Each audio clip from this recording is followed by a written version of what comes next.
Hello friends. In continuation with the polluting factors and pollution discussion on pollution, we have discussed air pollution, water pollution as well as food pollution.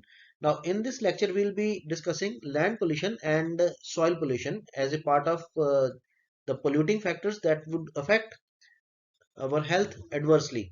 So इसमें हम जो भी soil contamination या soil pollution के causes हैं उनको study करेंगे, जैसे इंडस्ट्रियल वेस्ट है, डोमेस्टिक वेस्ट है, सॉइल पोल्यूशन के अंदर जो एड अप हो रहा है, या हम कहें कि रेडियो एक्टिव वेस्ट है, या एग्रीकल्चर सोर्सेज से जो आ रहा है, इंडस्ट्रियल सोर्सेज से जो आ रहा है, ये सारे के सारे वेस्ट जब एड ऑन होते हैं इनटू द सॉइल और लैंड, तो वो हमारी हेल्थ को कैसे खराब कर सकते हैं और हमारे को कौन कौन सी कैसी कैसी बीमारियां प्रोड्यूस कर सकते हैं। जब तक इन सब के बारे में हमें नॉलेज नहीं है तो पब्लिक हेल्थ डिपार्टमेंट के अंदर प्रॉपर नॉलेज ना होने की वजह से हम प्रॉपरली उसको किसी किसी तरीके से डील नहीं कर पाएंगे। तो let us have a knowledge on all this and starting with soil pollution और land pollution in this lecture. So now coming on to the biological, chemical and physical polluting agents in land, soil, resources on human health. Due to static nature of land, the pollution caused on land is much more harmful. It takes longer time to replenish and may stay at a location for many years. तो friends इसका मतलब क्या है? जो land है जो वो कहीं मूव तो कर नहीं रही है, और सॉइल जो है उसकी depth starting from the surface of अर्थ काफी अंदर डेप्थ तक ज्यादा होती है, और जिसके अंदर हमारी प्लांटेशंस ग्रो करती हैं और उनकी रूट्स जो हैं वो पेनिट्रेट करती हैं इनटू द सॉइल, और वहीं से उन्होंने अपनी पानी की एब्जॉर्प्शन करनी है, और न्यूट्रिएंट्स जो सप्लाई होने हैं सॉइल के थ्रू उनको भी वहीं रूट्स से ही उन्होंने एब्जॉर्ब करना है। तो मोर और लेस जो रूट्स हैं वो सॉइल को एक ही जगह पे होल्ड करके रखती हैं, और इसी वजह से प्लस उसकी सॉइल की खुद की डेप्थ इतनी ज्यादा है, वो कहीं इधर से उधर from one place to another move नहीं कर रही हैं, वो स्टैटिक हैं एक ही जगह पे, और वो बहुत सालों तक एक ही जगह पे रहती हैं। हालांकि soil erosion is also very common phenomenon, लेकिन soil erosion surface of earth से ज्यादा होती है, not from the depth of the soil. तो इसीलिए जब कोई पोल्यूटिंग एजेंट उसके अंदर ऐड हो जाता है सॉइल के अंदर या लैंड के अंदर, तो वो उसको जो न्यूट्रिएंट वैल्यू है उनकी सॉइल की वो भी खराब हो जाती हैं, और उनको रिप्लेनिश होने में बहुत टाइम ज्यादा लगता है। तो इसीलिए क्योंकि वो स्टैटिक नेचर की हैं, land and soil they are static in nature. Then solid waste. Solid waste is a major problem in urban areas, more so as the population is constantly rising. The domestic, agricultural, and industrial sources, together with e-waste, hospital waste, radioactive waste, adds to the woes of land pollution. तो land pollution means कि जो solid waste है land के अंदर वो सबसे ज्यादा urban areas में हमें खराब कर रहे हैं, वो मेजर प्रॉब्लम बन चुके हैं। जैसे डोमेस्टिक वेस्ट है, डोमेस्टिक वेस्ट में कॉमनली जैसे पेट बॉटल्स हैं या पेट जार्स हैं, उनकी डिस्पोजेबल उनकी जो इनअप्रोप्रिएट डिस्पोजल है वो बहुत ज्यादा सॉइल को इरोड कर खराब करती है, पोल्यूट करती है। और अगर सॉइल के अंदर कोई प्लास्टिक मटेरियल्स ऐसे जमे रहें तो वो ढेरों सालों साल उधर जमा ही रहता है उनका, क्योंकि बायोडिग्रेडेबल नेचर तो होता नहीं है, तो इसीलिए वो डिग्रेड नहीं करते हैं और सॉइल पोल्यूशन को एड अप करते हैं। Then agricultural waste, agricultural sources जो वेस्ट आते हैं, जैसे पेस्टिसाइड्स हैं, फर्टिलाइजर्स हैं, हमने जैसे बात की भी पिछले लेक्चर में, तो एग्रीकल्चरल वेस्ट भी सॉइल के अंदर बहुत सालों साल रहते हैं, और सॉइल के अंदर उनका इफेक्ट देखा जा सकता है due to deficiency of nutrients. जो न्यूट्रिएंट्स सॉइल के अंदर रहते हैं और वो प्लांट्स को न्यूट्रिएंट सप्लाई होती है सॉइल से, वो जो एग्रीकल्चरल वेस्ट हैं उनकी न्यूट्रिएंट की सप्लाई कम कर देती है। इंडस्ट्रियल सोर्सेज के जो वेस्ट प्रोडक्ट्स हैं, कुछ कोई रेडियो एक्टिव हो सकते हैं, वो जो नॉन रेडियो एक्टिव में कहें कि हैवी मेटल्स हो सकते हैं, वो सारे जो इंडस्ट्रियल वेस्ट हैं वो भी अगर सॉइल के अंदर ऐड हो जाते हैं तो they also count for soil pollution. E waste है, जैसे आजकल ई वेस्ट मतलब जैसे कंप्यूटर है या इसकी एसेसरीज हैं, उनकी वेस्ट उनका वेस्ट को प्रॉपर डिस्पोजल नहीं करना, तो वो भी लैंड पोल्यूशन या सॉइल पोल्यूशन को ऐड करता है। हॉस्पिटल वेस्ट है, वैसे बायो वेस्ट चल रहा है आजकल के उसका जो प्रॉपर डिस्पोजल होना चाहिए हॉस्पिटल वेस्ट का थ्रू बायो वेस्ट इंडस्ट्री है, बायो वेस्ट की उसके थ्रू होना चाहिए, लेकिन फिर भी जो इनअप्रोप्रिएट वेस्ट डिस्पोजल है वो सॉइल पोल्यूशन के लिए काउंट करता है। रेडियो एक्टिव वेस्ट, कहीं से भी रेडियो एक्टिव वेस्ट आए तो, जैसे इंडस्ट्रियल सोर्सेज है या इवन एग्रीकल्चरल से भी रेडियो एक्टिव वेस्ट ऐड होता है, तो रेडियो एक्टिव वेस्ट बहुत ज्यादा लैंड और सॉइल को खराब करता है। Then different types of wastes impact physical, mental and social health, such as biological agents which pollute water and food and cause alimentary canal infections like cholera, typhoid, dysentery, infective hepatitis, polio, ascariasis and hookworm diseases etc. तो जो अलग अलग तरह के waste products हैं वो हमारी physical, mental या सोशल हेल्थ पे असर करते हैं, और जो बायोलॉजिकल एजेंट्स हैं वो पानी को और फूड को हमारे पोल्यूट करते हैं, और उसकी वजह से क्या क्या हो सकता है, जैसे एलिमेंट्री कैनाल, हमारे जो फूड पाइप्स हैं और फूड पाइप की जो इन्फेक्शंस हैं जैसे कॉलरा हुआ, typhoid, dysentery, infective hepatitis, polio, ascariasis and hookworm diseases, ये सब होने के चांसेस रहते हैं। मॉस्किटोज, मच्छरों की वजह से क्या ट्रांसमिट होता है, they transmit insect borne diseases like malaria and filaria. तो मॉस्किटोज को पलने बढ़ने का मौका कहाँ मिलता है, जहाँ गंदा पानी, स्वच्छ पानी ना हो, पॉन्ड्स के ऊपर वो तैरते रहते हैं और बीमारियां फैलाते हैं। Common house flies transmit infections, जो मक्खियां हैं वो भी इन्फेक्शंस को ट्रांसमिट करते हैं। डस्ट है, जो डस्ट में harbour tubercle bacilli and other germs, तो जो डस्ट के अंदर माइन्यूट ऑर्गेनिजम्स हैं, माइक्रो ऑर्गेनिजम्स हैं, या जिनमें से ट्यूबरकल बिसिलाई एक तरह के जो बैक्टीरिया हैं वो सस्पेंडेड रहते हैं, और ऐसी हवा, अगर हवा हम इनहेल करते हैं तो वो हमें बीमारियां प्रोड्यूस करती हैं। तो इसीलिए जो सॉइल है, सॉइल के अंदर से भी वो हमारे अंदर आ सकते हैं, और जो हवा, पानी, फूड, वो जैसे हमने बात की भी इसके बारे में, तो वो सब हमें बीमारियां बीमारियां का सोर्स बनते हैं।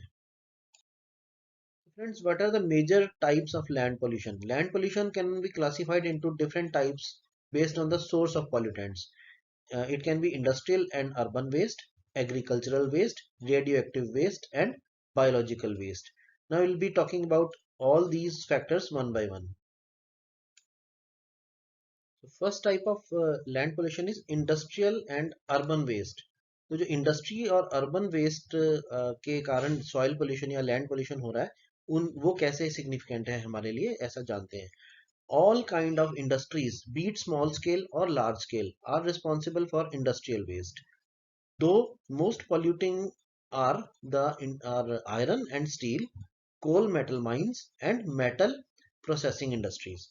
तो वैसे तो जो सारी इंडस्ट्री है वो कुछ ना कुछ रिस्पॉन्सिबल है फॉर इंडस्ट्रियल वेस्ट, क्योंकि सब में से कुछ ना कुछ इंडस्ट्रियल वेस्ट तो निकलना ही है।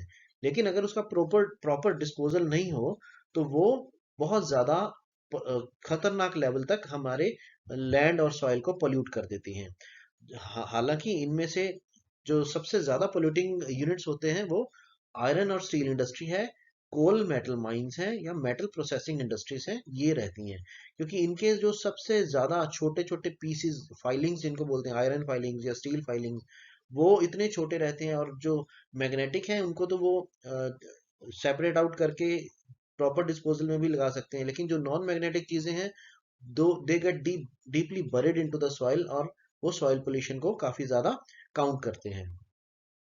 Then the industrial waste is quite harmful as it may be toxic in nature, क्योंकि जो इंडस्ट्रियल वेस्ट है उसमें से ऐसी चीजें आती हैं जो सभी के लिए कंज्यूमेबल नहीं होती, और वेस्ट तो वैसे भी ऑलमोस्ट किसी के लिए भी कंज्यूमेबल नहीं रहता है। तो जो वेस्ट है इसलिए दैट इज क्वाइट हार्मफुल, क्योंकि वो टॉक्सिक रहता है नेचर में, और वो टॉक्सिसिटी पॉइजनस नेचर होने के कारण हमारी हेल्थ को बहुत खराब कर सकती है। Since industrial areas are also urban areas, waste from household is disposed of in large quantities that are dumped on landfill sites. These sites are breeding grounds for various vector-borne and infectious diseases. जो industrial areas हैं वो urban areas हैं, इसलिए हम यही कहते हैं कि जो अर्बन एरियाज में पॉल्यूशन हैं वो हायर लेवल की रहती हैं then from rural areas. Rural areas में कुछ प्लांटेशंस भी ज़्यादा रहती हैं, इसलिए एयर पोल्यूशन के लिए बहुत हेल्पफुल रहता है कि एयर पोल्यूशन कम होता है वहाँ पे। लेकिन अर्बन एरियाज, क्योंकि काफ़ी टॉल बिल्डिंग्स भी रहती हैं और कंक्रीट बिल्डिंग्स रहती हैं उनमें, तो वहाँ पे ग्रीनरी और वेजिटेशंस कम होती हैं, इसलिए एयर की प्योरिफिकेशन कम हो पाती है। और इसी तरह से जो सॉइल इरोजन है वो भी, अगर प्लांटेशन कम हो, ट्रीज कम हो, तो वो ज़्यादा रहती है। तो सॉइल इरोजन इटसेल्फ जो है वो भी पोल्यूशन को अकाउंट फॉर करती है। नाउ इंडस्ट्रियल एरियाज की, क्योंकि वो अर्बन एरियाज हैं इसलिए वैसे भी पोल्यूशन ज्यादा होती है, और इंडस्ट्रियल एरिया सिर्फ अर्बन एरियाज में ज्यादा होते हैं, तो वो अर्बन पोल्यूशन को ज्यादा अकाउंट फॉर करते हैं। इसके अलावा जो हाउस होल्ड प्रोडक्ट्स हैं, जो हाउस होल्ड वेस्ट का डिस्पोजल है, वो इतनी लार्ज क्वांटिटीज में रहता है कि वो किसी भी खाली जगह पे देख के लैंडफिल साइट्स के अंदर वो जमा कर दिया जाता है। जैसे लोकेलिटी टू लोकेलिटी, बड़े शहर हों तो किसी भी लोकेलिटी के आसपास जहाँ पे खाली जगह मिलती है तो वहाँ पे जगह बना दी जाती है कि वो लोकल एरियाज के वहाँ वहाँ डिस्पोज करते कर देते हैं सारे के सारे waste, including their kitchen waste and other non biodegradable and as well as biodegradable waste. तो इन वेस्ट को जब वो लैंडफिल साइट्स के ऊपर जमा कर देते हैं, वो ढेर लगा रहता है काफी काफी टाइम पे, तो वो इन्फेक्शियस डिजीजेस की ब्रीडिंग ग्राउंड्स बन जाती हैं। जो ऑर्गेनिजम्स इन्फेक्शियस डिजीज कॉज करते हैं, वहां पे वो ब्रीडिंग ग्राउंड्स बन जाती हैं।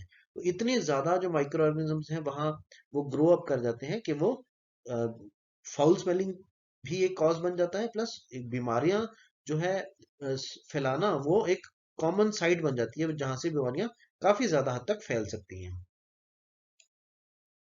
Then we come on to agricultural waste. अब एग्रीकल्चर वेस्ट में क्या रहता है? Though agriculture seems to be a cleaner economic activity, it's a myth. वैसे देखा जाए तो हम कहते हैं कि जय जवान जय किसान, जैसे किसान है वो हमारी सेवा करते हैं, और बहुत ज्यादा एक जो एग्रीकल्चर है वो that is a cleaner, that is considered to be a cleaner economic activity, कि बहुत साफ सुथरी है। उसमें जो दिन में है किसान अपने खेतों में जाके अच्छी फसल उगाता है, और सीजन वाइज हमें अच्छी अच्छी फसलें उगा के देते हैं। तो ये कोई आसान काम नहीं है, इकोनॉमिक एक्टिविटी के लिए भी बहुत ज्यादा ये आसान काम नहीं है। तो इकोनॉमिकली जो पेजेंट्स हैं पहले ही काफी वीक हैं, और एग्रीकल्चर जो है बहुत फायदा का सौदा नहीं है। To increase the food production for rising population, modernization of agriculture was introduced, but nothing comes without a cost।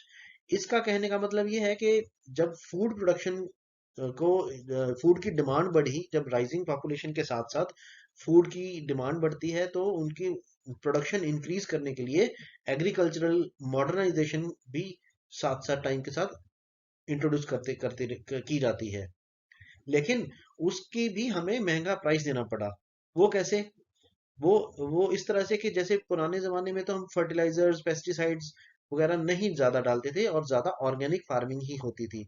और जो पेस्टिसाइड्स और फर्टिलाइजर्स की वजह से हमारे शरीर में बीमारियां और कमजोरियां फैलती हैं, आज जो फैल रही हैं वो पहले कम रहती थी, क्योंकि वो चीजें हम कम ऐड करते थे।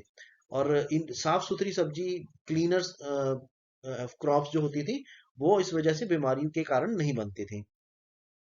The fertilizers, pesticides, and farming practices cause soil pollution that affects the productivity of soil for long term।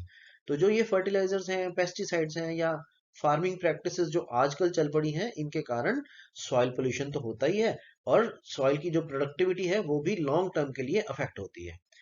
तो जो फर्टिलाइजर्स हैं उनके बारे में थोड़ा बात कर लेते हैं, कि fertilisers specially nitrates when repeatedly used are washed to the water system, contaminating the ground water. तो जो फर्टिलाइजर्स ऐड किए जाते हैं for improving the crop production, तो वो जब जैसे नाइट्रेट्स हैं, स्पेशली नाइट्रेट्स जो बार बार यूज किए जाते हैं, उसकी वजह से जो पानी, जैसे बारिश पड़ती है और हमने फर्टिलाइजर नाइट्रेट्स डाले हुए सॉइल के अंदर, तो वो पानी के साथ बह जाते हैं इनटू द वाटर सिस्टम, और वो ग्राउंड वाटर को कंटेमिनेट करते हैं, जो कि अलग बीमारियों का कॉज बनते हैं।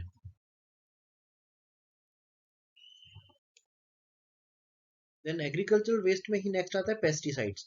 Pesticides like chlorinated hydrocarbons and organophosphorus compounds too are very harmful. जो क्लोरीनेटेड हाइड्रोकार्बन्स हम एज पेस्टिसाइड्स यूज करते हैं या ऑर्गेनोफॉस्फोरस कंपाउंड्स भी हम पेस्टिसाइड्स के तौर पर यूज करते हैं, वो काफी ज्यादा हार्मफुल रहते हैं। The traces of pesticides are detected to enter into the crops as well.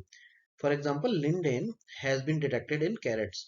तो ये पेस्टिसाइड डाले जाते हैं, क्रॉप्स के ऊपर भी डालते हैं और सॉइल के अंदर भी ऐड किए जाते हैं। और लेकिन सिर्फ सॉइल पोल्यूशन तो एक साइड पे है, इनकी कुछ कुछ ना कुछ मात्रा हमारी क्रॉप्स के अंदर भी वी हैव फाउंड कि वो जो ट्रेसेस ऑफ पेस्टिसाइड्स क्रॉप्स के अंदर भी चले जाते हैं, वो क्रॉप्स हमारी कंजम्पशन के लिए हैं, और जब हम उनको कंज्यूम करते हैं तो वो हमारी सेहत के लिए बहुत ज्यादा खराब है। जैसे कि हमने देखा हुआ कि लिंडेन एक ऐसा पेस्टिसाइड है जो कैरेट्स में पाया गया है। तो वही कैरेट्स अगर हम कंज्यूम करते हैं तो ऐसे पेस्टिसाइड्स हमें सेहत काफी खराब करने के काबिल रहते हैं वो। तो उनमें जैसे क्लोरीनेटेड हाइड्रोकार्बन्स या ऑर्गेनोफॉस्फोरस कंपाउंड्स काफी कॉमनली यूज होते हैं। फिर soil conditioners and fumigants such as mercury, arsenic and lead compounds stay in soil permanently and enter the crops, causing a major health hazards। इसी तरह से सॉइल कंडीशनर्स और fumigants हैं, जैसे कि मर्करी है, आर्सेनिक है, लेड कंपाउंड्स हैं। ये चीजें जब हम सॉइल के अंदर डालते हैं तो they remain in the soil permanently, कभी खत्म ही नहीं होते, इनकी इतनी ज्यादा लाइफ रहती है। और ये सॉइल के अंदर से क्रॉप्स में भी एंटर कर जाते हैं, जो कि हमारे लिए एक हेल्थ हैजर्ड बन जाते हैं। The allied agricultural activities including cattle farming, poultries are not devoid of generating land pollution. जैसे इनके साथ मिलती जुलती एक्टिविटीज हैं, कैटल फार्मिंग है, पोल्ट्री है, वो भी लैंड पोल्यूशन करने में काफी ज्यादा अकाउंट फॉर करती हैं। Generally the waste is not suitably dumped that causes nuisance of smell and sight in addition to public health problems. तो अगर यही वेस्ट प्रॉपरली वेस्ट डिस्पोजल में नहीं किया जाता, डिस्पोजल इनका, तो जैसे हमने लैंडफिल साइट्स में पीछे देखा कि वो एक जगह पे इकट्ठा कर दिया जाता है सारा वेस्ट, तो वो ना केवल स्मेल की नुइसेंस बन जाता है, या देखने में भी वो बहुत बहुत गंदा लगता है, प्लस उसके आसपास लोग कोई रहना नहीं चाहते क्योंकि स्मेल नहीं अच्छी, उनका जो साइट है वो नहीं अच्छी लगती, और उसके आसपास की जगह की कीमतें इसलिए भी बहुत कम हो जाती हैं क्योंकि यहाँ ये गंदगी का ढेर लगा रहता है। तो ये भी हेल्थ हैजर्ड के अलावा एक ये भी प्रॉब्लम्स ऐड ऑन होती हैं इनके अलावा। तो फिर आते हैं रेडियो एक्टिव वेस्ट के ऊपर। The sources of radio active waste are laboratories, industries और न्यूक्लियर एक्सप्लोजन। जो ज्यादातर रेडियो एक्टिव वेस्ट कहाँ से जनरेट होता है, या तो लेबोरेटरीज जहाँ पे साइंटिफिक रिसर्चेस हो रही हैं, या इंडस्ट्रीज से कुछ रेडियो एक्टिव के लिए वहां भी यूजेज हो रहा है, या न्यूक्लियर एक्सप्लोजन्स। ये सब चीजें जो है रेडियो एक्टिव वेस्ट को प्रोड्यूस करती हैं। With rising power demand, nuclear energy production is on constant rise that impedes the environmental health। तो जैसे जैसे बिजली की डिमांड बढ़ रही है with rising population as well as with rising number of gadgets these days, तो उन सबको इलेक्ट्रिक सप्लाई चाहिए। तो इलेक्ट्रिक सप्लाई बढ़ने के कारण इलेक्ट्रिक डिमांड, पावर डिमांड जो है वो हर साल बढ़ रही है, जिसके कारण न्यूक्लियर एनर्जी की प्रोडक्शन भी बढ़ रही है। सरकारें जगह जगह न्यूक्लियर प्लांट्स लगा रही हैं ताकि पावर की और एक्सेस प्रोडक्शन की जा सके। तो लेकिन इन सब से हो क्या रहा है, एनवायरमेंटल हेल्थ इंपीड हो रही है। जो एनवायरमेंट में के अंदर रेडियो एक्टिव वेस्ट जा रहा है, उससे एनवायरमेंट क्लीन नहीं रह पा रहा। This waste is safely dumped on oceans और on land, but since the effect of radioactive substance is long lasting, they are potential health hazards, especially for scientists।